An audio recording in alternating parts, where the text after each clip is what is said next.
Hi everyone, this is Emma and today I'm doing a Twin Peaks rewatch and recap.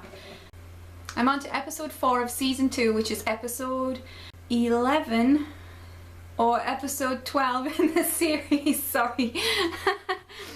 Okay, and it's called Laura's Secret Diary, and it's directed by Todd Holland and written by Jenny Stahl and Mark Frost and Harley Payton and Robert Engels. Okay, we start with this pretty horrifying beginning, which at first you can't tell what it is. It looks like some kind of sci-fi portal to another planet, and we hear this blurred voice which sounds a lot like Laura. I initially thought it said Bobby, but actually if you put the subtitles on, it actually says Daddy, Daddy, so it's Laura. There's a loud scream, woman's scream, and the sense that something horrific is happening in reality or in someone's mind. Of course, when we pull back from the scene, it's revealed that this is the ceiling, the holes in the ceiling. It's a very clever way to bring us into this scene. It's kind of like focusing on a microscopic detail in the same way as we feel like we are inside the mind of Leland, sort of. The holes are almost like representative of channels in the brain in which Leland is still having these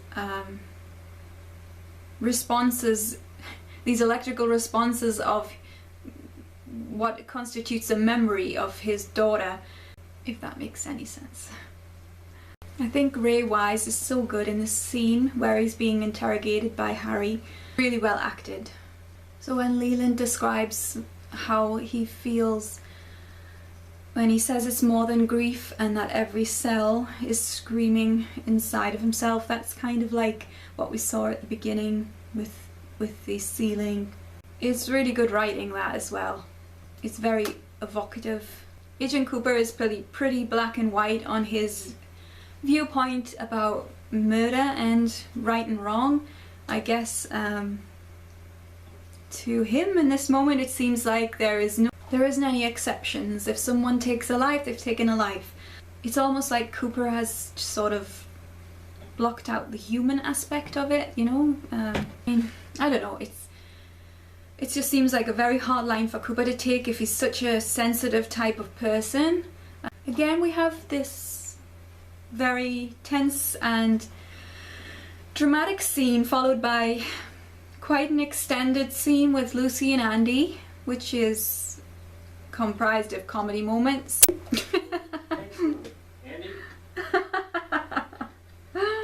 Yeah, we get this misunderstanding with Andy. Okay, so they are still going on about the one-armed man. It seems like there are kind of gaps in time where they think, yeah, we have to go after the one-armed man, and then a lot of things happen, and then they suddenly come around to remembering it again. Okay, so there's a very talkative employee at the Great Northern, and for those who are interested in the new series might want to know that she is going to reappear. I don't even know what her name is actually, as character name or the actress's name, but I do recall having seen that she is going to reappear, which is kind of interesting. She's cute. Jean Reno is so extremely handsome. I think he's an extremely handsome guy, compelling villain. He doesn't look remotely scared, remotely nervous of coming in and confronting Ben. Okay, so it's another blackmailing situation with Jean Reno asking Ben to bring him Agent Cooper because he wants revenge on Agent Cooper, because he feels that he is who is responsible for allowing Jacques to be murdered. So Hank appears to be trying to impress Norma and get on her good side. He has the energy of a much younger man, I think, Hank, and Norma seems attracted to that. So Donna goes back to see Harold, and at this point she knows that Harold has Laura's secret diary, so it's kind of questionable whether she is going to meet Harold as a friend or whether she's just doing it to be able to find out about the secret diary and perhaps cajole Harold into telling her what's in the diary. Maybe she's treading carefully because of Harold's insecurities and mental health problems. Maybe it's difficult to know whether she is being genuinely friendly to Harold or whether all she is interested in is the diary. I mean, Harold certainly doesn't seem to realise that having Laura's diary when there is an investigation going on about who killed her is an inappropriate thing. He doesn't seem to think that he should submit it to the police. When Harold reads Laura's diary extract, it suggests that Laura was very sexualized and perhaps she had a need to be submissive, because she talks about wanting to be controlled by very powerful men. When she says big men, you know, she means in a physical sense, I think, but I think there is also an intellectual power that she probably wanted to be enveloped in. She talks of darkness as well, as if there is some kind of perverse notion to her. She recognizes that it's a need that is out of control. So Harold implies that what's in Laura's diary is nothing but her thoughts and feelings, as opposed to anything tangible, any kind of reference to identifiable persons. He also reveals that he feels that the diary is his, and this kind of possessiveness is born of his loneliness, I think, and his need to have something from the outside world that is exciting and real and alive. And he says that Laura wasn't the only one who told him her, stories about life, and he claims that he has friends and lovers, which I would question that, because of the fact that how many people, I mean, I guess that if you were agoraphobic and you were registered with services who help, I guess you would have maybe a few people come to your house, but how many of these would actually treat Harold in the same way that Laura did? But he seems to think that he is kind of a special person who everyone wants to tell their innermost secrets to, and I guess that's understandable in a way, because Harold is Harold is a person who is never going to tell anyone else. What you tell him will never leave that house. And he sort of implies, after he says that he has lovers, that maybe Donna will confide in him one day, and that's very suggestive, I think. Ben, this is a ridiculous theme, because not 5 minutes ago Ben was coming down hard on Cooper because of his closeness to Audrey and his interest in Audrey, and suggesting that it was inappropriate. And I don't know if he genuinely believes that Cooper is gonna fall for this line about you and Audrey have a special relationship. All of a sudden, this change of perspective. So Audrey is completely messed up with the drugs, and I like that perspective, that camera angle where we see from Audrey's point of view. Everything is just spinning. You've got to really feel for the girl. She is completely victimized and powerless. The Coop and Harry relationship is very interesting. In that scene where Coop asks Harry if he'll give him one of his best bookhouse boys,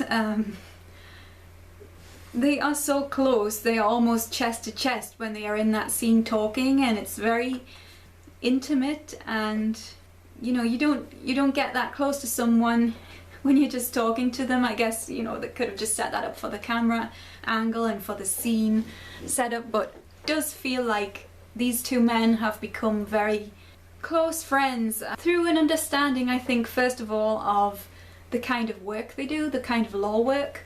Okay, this story about the Food Critic.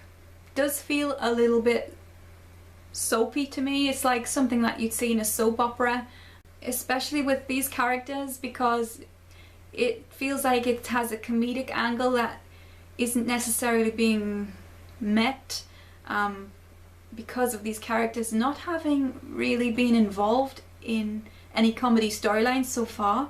A little bit at the beginning, I think I feel, what's the point in this storyline? I think Donna's attitude in this scene is very hard to accept as being reasonable. She, you know, she's smoking away and looking like a really hardcore bitch, basically. So I'm sorry, but she is really cruel to Madeline. She's putting on a front of pretending that she has multiple men that she's interested in and that James means nothing to her, and Madeline can't quite believe it. So Donna seems to be wanting to project this notion that she's very powerful, self-reliant, self-sufficient. She can do anything without James and Madeline. She doesn't need them. She has no emotional crutch to James and no friendship to Madeline. That's kind of what she's trying to put across, and it just, I don't think it does. I mean, it doesn't do any favors to the character of Donna. She started out as this very innocent girl who was kind of confused and swept up in this pure love, and now she seems completely manic and slightly neurotic. So I think this scene with Harry and Josie exposes the fact that Harry maybe doesn't feel as comfortable in the relationship as we might have thought he did. He can't help but admit that he suspects that Josie might be lying about where she has been and what she might have done to Catherine. And he also mentions that there was the potential financial motive, which again says to me that he recognizes that Josie has a personality trait that she likes the good things in life. It's hard to get a reading on Josie because one minute she seems like an innocent flower, the next she seems like completely manipulative, and when she is under attack by Harry, she uses her sexuality to distract him. This Judge Sternwood who turns up is a very old-fashioned kind of character. He's like something out of a 1950s Western movie. Yeah, it's kind of funny that the judge asks Cooper what he thinks of the area in Twin Peaks, and he replies that he thinks it's like heaven, which from what we've seen so far of Twin Peaks, that's really not, unless you are just looking at the landscape alone, without the people, without the community, you can understand that. But if you are thinking about what makes a place, then you have to think that the people who live there are part of that story. But as the judge points out, heaven has included arson and murders. Cooper's response to that is to say that heaven is a large and interesting place, implying that the sort of notion that these exciting stories exist is part of what makes life exciting and worth living. I don't know. I must do the right thing. Oh no. Oh, this scene with Dick and Lucy is just excruciatingly painful to watch. These moments between these actors who can do comedy so well, between Lucy and Dick and Andy, they're very compelling, and the delivery and the acting is really well done. I'm sorry, I'm just laughing at Andy's face as he is kind of in charge of Leland. He looks terrified the whole time he's standing behind Leland in that bail hearing. I like this Sid character. She's a really good looking woman, and I don't know why we didn't see more of this Sid character, because it's so cruel, a cruel joke about a fat girl. I think the fact that Cooper has arranged his nuts and chips into a triangle pattern indicates that he has a mind that's very keen to be constantly engaged and recognizing patterns and learning all the time. I think it's a clever way to reveal more of his character.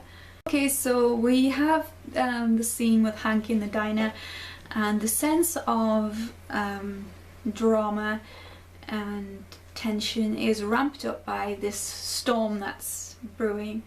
I don't think this Asian guy is particularly menacing, so I think that we've had to play this scene out in darkness with the storm behind them just to make it more scary. Okay, so that was the end of the episode. That feels like an episode that is sort of a lot of the storylines seem to be brewing rather than going anywhere fast.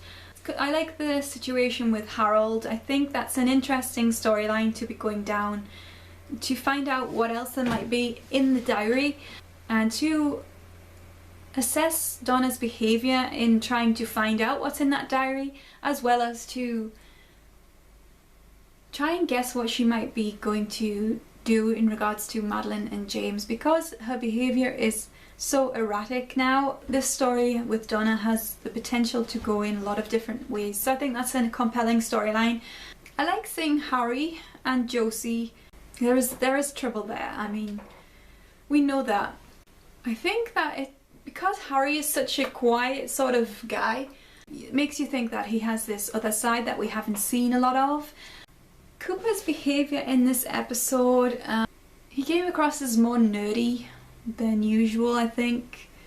Trying to engage with Lucy. He seemed to be talking to Lucy in using counselling skills almost, instead of actually speaking to her like a real person would. He was very hardline when it came to the Leland situation. He seemed almost detached during that scene where they were hearing for Leland's bail, as if he didn't agree with the fact that Leland should even be getting the chance to be out. Anyway, that is all for this episode, and next week I will be watching episode 12, and if you want to comment what you think about anything about this episode, you can do so below. And you can also subscribe to this channel if you would like to keep on following my rewatches and recaps. And I also do some news videos on the new 2017 series, as well as random videos.